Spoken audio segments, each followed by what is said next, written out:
Well, good morning. Well, it's nearly time to set off for New Zealand. Tomorrow, I'm away to Manchester. I'll be staying overnight at the airport hotel, or one very close to the airport.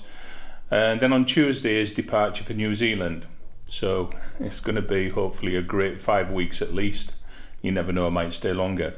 And to kick things off, what I'm really thinking of doing is putting together a sequence of videos, not only that introduced cycling in New Zealand from its beauty and its difficulty, but also to give clues, hints and tips for preparation for the journey and for things that you need to do when you're in country, personal preparations, all the kinds of things to think about in order to undertake a journey on the other side of the world.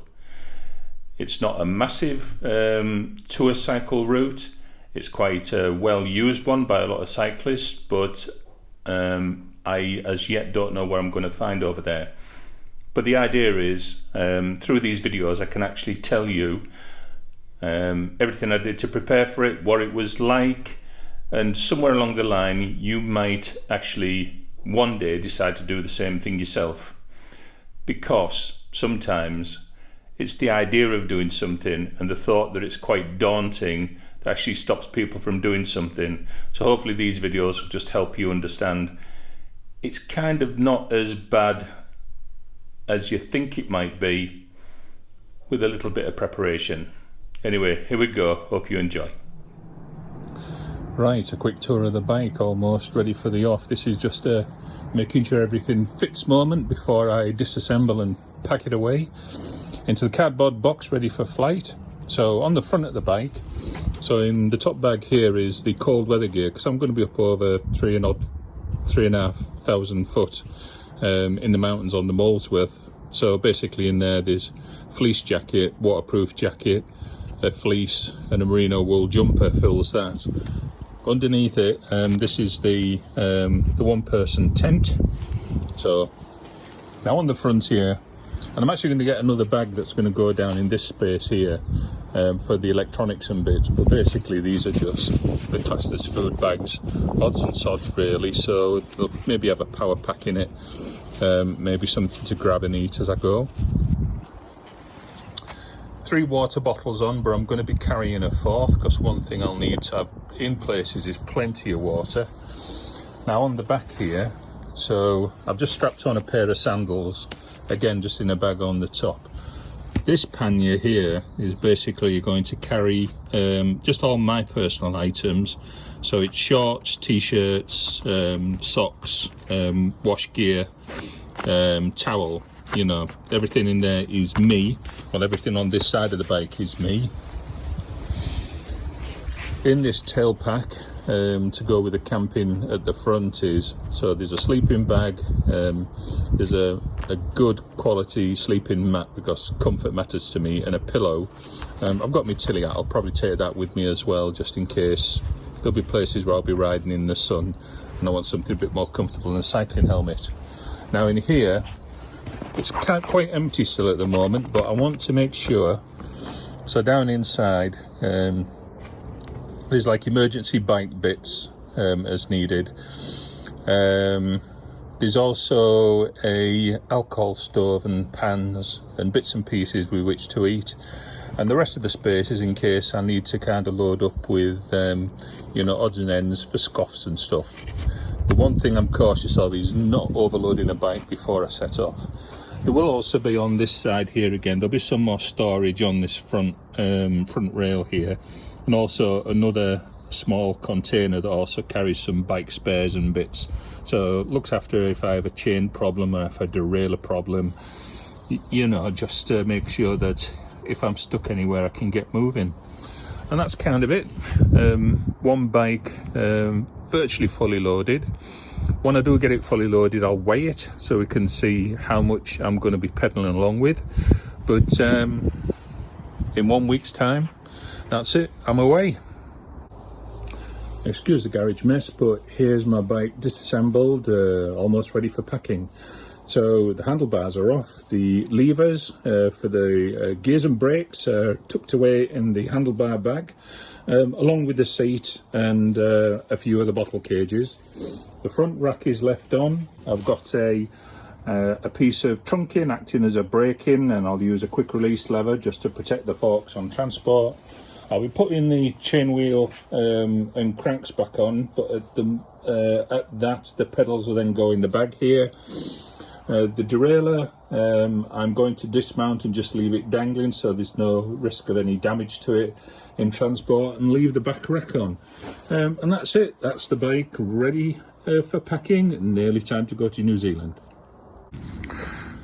Well, there you go. That's the bike loaded, and it's now time to strip it down and pack it into a box. As we see here, so I'm just using these Voile straps to secure everything, handlebars and the seat. The rack sticks up a bit, but I'm going to take the bolts out and that'll level off nicely. And it fits beautifully end to end. It's tight in, the rack holds it tight. That rack gives some protection to the wheel that's here. That's pretty solid when I get it all sealed up. She's good to go. Well, it's January here in the UK, so I have no alternative other than to use the magnetic trainer to keep the legs turning. The last thing I want to do is to go there with fresh legs. Right, so here's all the bags. They're now off the bike, so I've got to get this lot into this soft bag. Apart from the sleeping bag and pillow that's going to go in a separate bag that's going to go as carry-on luggage, all this lot's got to go in the hold. I'll just do that now and let you see what it's like when it's packed. Well, and that's it. So I've got in the yellow some stuff to go in the bag box, so it's just a bit of racking and stuff like that. I'll figure out what to do with that water bottle. I'll probably stuff it with clothing and then it will go in here. So everything is generally in this main bag. Now this is a small lightweight rucksack, and it's got my sleeping bag in it and a pillow, the kind of stuff I might want to carry with me. And it'll also carry the electronics, so the camera and all the gubbins I'm going to have, you know, the bike lights and things like that will go with me in this. So that's everything, I think. When I go through the inventory, the bag is about full, although I can probably find some more space in it if I need to, because it's all pretty soft. And yeah, my allocation going economy plus or whatever they call it is 223 kilo bags. So the bike box weighs about 22 kilos all loaded. This bag's only going to weigh about 10-15 kilos maximum. That's carry on into the cabin. 7 kilos you're allowed, and there's definitely not 7 kilos in there with a sleeping bag and things. So that's it. Now the advantage, of course, with these two bags as well is they both roll up and stash away into little pockets, you know, tuck away. That means they can go on the bike with me. So wherever I end up, when I come to repack everything, I've got my bags with me. They're tucked away in a corner of the bike. They're just really lightweight, thin nylon bags, hopefully tough. Hopefully they don't spring open or anything stupid. But in other words, I'm completely self-sufficient for all travel. So wherever I end up, I've got my bags with me. I don't have to worry about finding alternatives. And that's it. Well, so part of the preparation is, of course, I'm running an Excel spreadsheet. Again, it's just about making sure I've got everything with me. So if you just look at this sheet here as we kind of run down it, things associated with just making the travel, whether it's bike booking, which is all completed, wallets and passports, the New Zealand ETA, which is the visa needed, the online declaration I do on Monday just before I fly, but insurance, and I'm taking about $900 in cash, which is about equivalent around about £400 UK, because whilst of course it's contactless everywhere you go, including New Zealand, there may be times where cash will be a little bit friendlier. The bike, of course, I've gone through servicing and doing everything I need to do with the bike. My panniers, my handlebags, my top tube bags, water bottles, hydration bladder is an option. Whether I want to take even more capacity with a lightweight bladder, I'll think about that. I just might not do that. But new tyres, new derailleur, replace the cables. I just wanted to make sure that I was not taking anything that was overly worn on the bike on potentially well over 1,000-mile journey. So may as well renew the things on a service that I can. I will think I'll take the front brake disc off the wheel and just keep it in the box separately.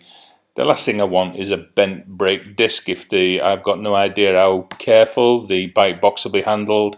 So anything I'm pretty hard dependent on that I don't want to break, let's just kind of keep it separate. And yeah, saddle cover. It's just an obvious one. I use Brooks saddles. And the last thing I want to do is to end up in a rainstorm with a leather saddle and with the world's worst problem with wet leather. At least I've got a waterproof cover I can use. Now with camping, of course, because I'll be in places that are quite remote, so I have to make sure I've got all my camping in. Sleeping bag, sleeping mat, pillow, plenty of dry bags for carrying stuff. They're pretty lightweight and tuck into corners. Alcohol stove, pans, fuel bottle, food and fuel and stuff like that, of course, I'll be buying in New Zealand. There's no way I'm going to try and carry that on an aircraft, especially when they're really, well, first of all, fuel, no, but also taking any form of food into New Zealand, I think, is a big no-no as well. They're very, protecting of their environment.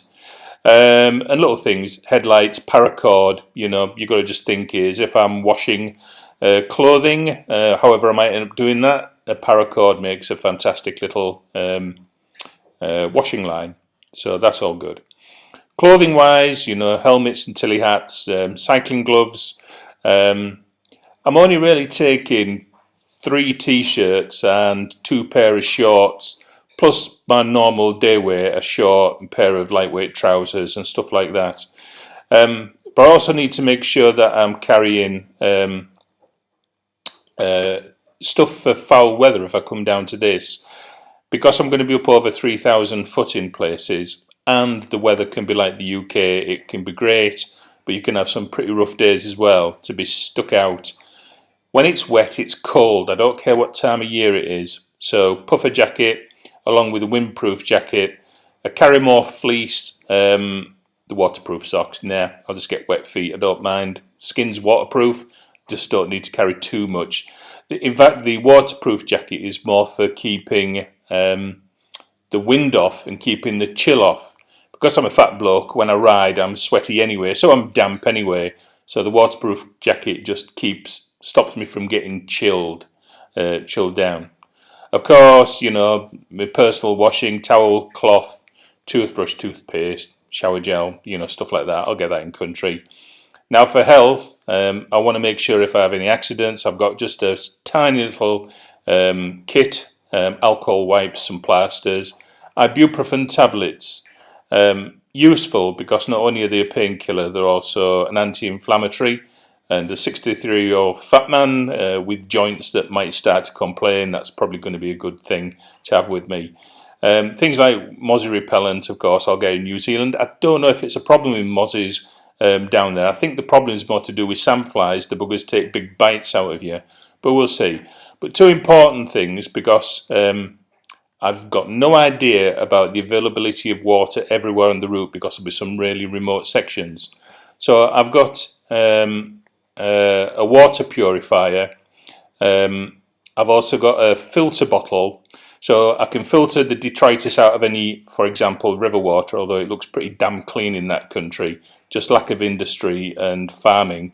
And a water purifier, which is an ultraviolet pen. Stick it in any water you've filtered, and if there's any bugs in there, they're going to get zapped, and so you're pretty damn safe. Not only bacteria, but viruses and other, tiny little critters. So can make the water dead safe wherever I source it from. Of course, I want to carry, because of the remoteness, some repair stuff for the bike.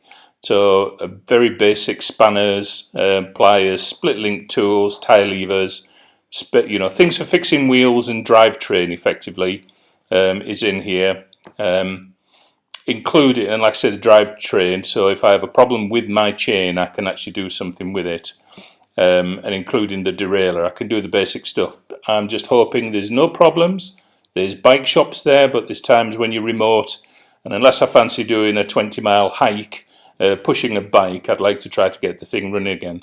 And then finally, technology. So eSIM I've got to order, so that I'm probably going to have a New Zealand telephone number, but at least it gives me data and phone service at local rates, which would be great for keeping in touch with everybody. I'm carrying power packs, so I've got plenty of power and chargers, plenty of cables. The Garmin CrapNav is a new model this year, so that's going to help me with people being able to track track me as I go. Brad, my nephew, very kindly bought me an Insta360 camera, which is great. Now I've got used to using it, and a Bluetooth microphone. If you've watched any of my other videos, you know that the sound quality is rubbish. But I've done a test of the microphone, it's pretty damn good. Micro SD cards, I'm almost carrying about, 3/4 of a terabyte of storage. So there'll be plenty of space to keep video. I'll have great fun over the coming year editing something down out of this. Selfie stick. And the final two things I've done, I've informed the bank. They now know that I'm going to be in New Zealand. The credit card company, interestingly, MBNA, which is like Visa, they're not interested. They say it doesn't matter where you are in the world, they just automatically apply the same protections. So wherever you go, no worries. Anyway, that's that list. Let's see what else I've got to do. Right, so just having a quick look on Flight Radar. So the flight I'm taking is from Manchester to Hong Kong first leg.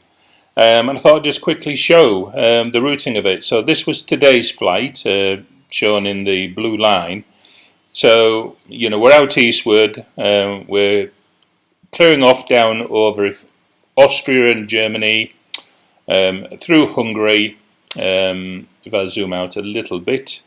Now we're going to be going across the Black Sea, so south side of Ukraine. A lot of aircraft by the looks of it. Of course, there's nothing flying over Ukraine. It's a little bit too dangerous. But effectively, it brings us down into Uzbekistan, to the north side, I think, of the Himalayas. If I zoom out a bit, so we're well over the top of Nepal and India, right over into the western provinces of China. So across the quite remote bit, and effectively then we kind of zoom down. You see today's flight is set off at 10:30ish, 10:39 it says on the screen, and it's just coming at this time now at 21:43, so some 11 hours later. It's on its final run by the looks of it, this little red aircraft, down here into Hong Kong. In Hong Kong I've got about a 7-hour wait before I continue on the next leg. And so this is an example of the next leg going from Hong Kong down to Auckland. It's going to go approximately the same way, I guess. Cathay Pacific again. So after the 7-hour layover in Hong Kong, we're out and we're down. It's getting a little bit more remote. We're down over the South China Sea, down over Manila, down over the Philippines, working our way down, effectively Papua New Guinea, if I can say it. But coming down over the very top end of Australia, before turning out across the Coral Sea for the leg that will take us down. I think ultimately it looks like this one's going to go down over New Caledonia direction, and down ultimately here into Auckland. So my journey all starts in Auckland, and after a couple of days break there, I'll be aiming to work my way south down to Christchurch at least, following the Toa-Otoria bikepacking route. Mountainous, quite an experience, I think. I hate the idea of talking about bucket lists. I hate the idea of bucket lists, but this is one of them that just feels like it's going to be a bloody bucket list for me. A bucket list item, one of those things you've got to do with your 63 Wayne. There ain't many more years left to be able to do big cycle rides. I will try to do as many as I can, but I'm sure that there'll be a day in future where my body, maybe my brain, will say, that's enough, mate. Time to keep yourself a little bit closer to home. But for now, this is where I'm going to Auckland, and I'll give you a quick peek at the approximate route I'm going to take down the country. Okay, after a couple of nights in Auckland, where I'll try to acclimatise a little bit, do a bit of shopping, odds and ends, making sure I'm all set to go, the plan is to make my way south, and this is effectively part of the Tour Aotearoa bikepacking route. It goes, the actual route goes all the way from the very top of North Island to the very south of Bottom Island. It's probably nearer 2,000 miles or so. I don't intend to do that distance. I plan to just enjoy myself and go at my own speed, and that will still make it tough enough. So from Auckland, now my choices are to come down, keep to the roads, or there's actually a ferry option I can take that brings me over to Beachlands. I can make my way down through the Hunter Ranges Regional Park. It'll bring me down to this part of the world here, which is called Miranda. Now, sadly, you might have seen on the news recently, there's been a landslide there, and some campers have actually been killed, lost their lives. Being aware of the land and the terrain I'm travelling in, definitely I'll be looking after myself as best I can. It's one reason though why I've got a tracker on this year. Travelling alone, no doubt I'll be bumping into other cyclists on this route and other people and going through towns, etc. But in the one or two places where I can be remote, and sadly I've watched some videos of folk actually falling off the bikes into ravines and hurting themselves. I want to be in a position where I can shout for help because I'm doing this on my own. Now, one reason I'm actually doing the video in this fashion, there's a lot of videos I watch on YouTube and they're all about the scenery and people cycling along, but I've not yet found one video where someone's actually talked a lot about the preparation and their planning, maybe perhaps the weather and the places they go to. So I think when I do a sequence of videos for this time round, I'm going to try to tell it as it is, not just show tons of beautiful scenery, because part of it is really to say to other folk, look, if I'm a 63-year-old fat bloke, right, I should find the photo of me from maybe 15 years ago. It's shocking, just the weight that I was, the humongous gut. But to go from that to, over the years, sort of building up into an average tour cyclist. I don't do anything fantastical, but I'm quite comfortable with touring. It'd be great for people to understand, not only to see me, but also to understand what might be involved in actually getting the holiday together, what kind of preparation you need to do, what it's like, things to think about, as part of encouraging other people to have a go at this, because one of the things you've got to do as you get older is stay fit and stay active, unless you want to have, well, I might put myself into early grave, to be honest, doing some of the stupid stuff I do. But in balance, it's probably very healthy. Anyway, so it's coming down through North Island, working away down. The area that I'm really looking forward to, one of the first areas. So I'm keeping away from this main lake associated with the town of Taupo. This area here is effectively, I think the area is referred to as the Timber Trail, Purewa Forest Park. It's around about 70-80 miles of forest trails. Really looking forward to that. Very remote, very squiggly as you can see. It's walking and cycling only. You're off the roads. Working down the country, now there is a section somewhere out here, I think where this dotted line is, where you actually stop cycling and the dottedness is a jet boat ride that brings you for some, I don't know, 20 miles down a river in order to continue journey. It's that remote. This area in the Wanganui National Park is very remote. You're not going to be... There is alternatives. I don't have to take the jet boat. There is ways I can get across over here to Retihi, I think it is, and work my way down through more road infrastructure, depending on how I feel. But ultimately, you come down to Wanganui, then head east across the country into the Ruahine Forest Park. Excuse me if I'm messing up all these pronunciations. I'll no doubt be corrected when I'm there. Again, working down on tracks and roads, Palmerston North, find my way down ultimately, coming down and down and down, Masterton. This section here as well, where Upper Hutt is, and coming into the through the Remataka Forest Park, is meant to be quite scenic and beautiful as well, but it brings you down into Wellington. Now my intention then from Wellington is to get the ferry across to South Island, to Picton, and whilst the normal to Aotearoa route goes, I think more so in a Nelson direction, and then over onto the west coast of South Island, my intention is to stay to the east. It'll keep me more in a rain shadow, I hope, because you get a lot of weather on the west coast, potentially of New Zealand. But this area here is called the Molesworth Recreation Reserve.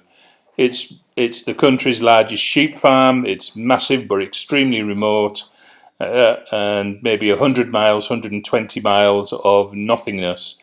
Probably takes about 3 days cycling to get through it. Takes you up over 3,500 feet, I understand. But eventually, coming down through the Molesworth, I work my way down and end up in Christchurch. Now, that still hopefully gives me time to do other things. And also, if I'm enjoying it, I will change the flight and I'll come back on a later flight, because another part of the world I'd like to cycle down to, not yet shown, is to come down this part of the world and basically make my way down. I'm trying to find it at the moment, but effectively come closer to the Southern Alps, Mount Cook, etc.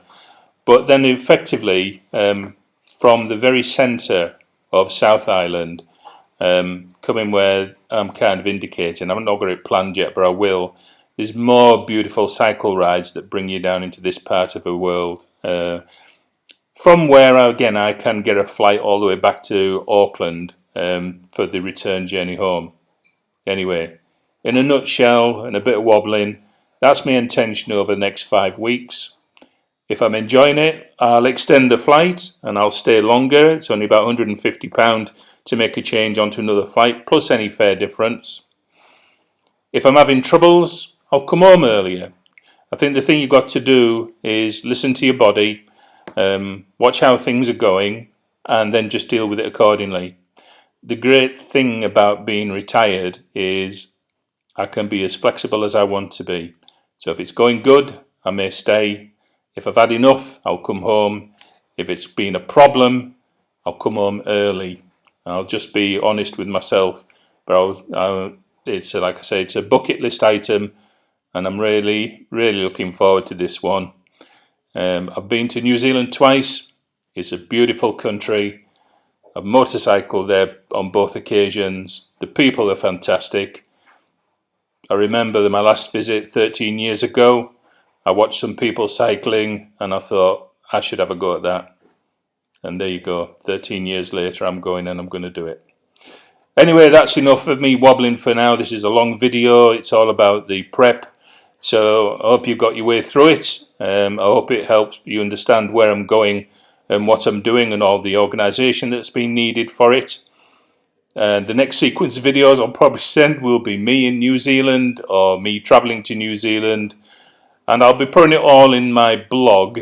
I'll add a link in this video in the notes. I always tend to write and put photos and videos into the blog as well as through YouTube.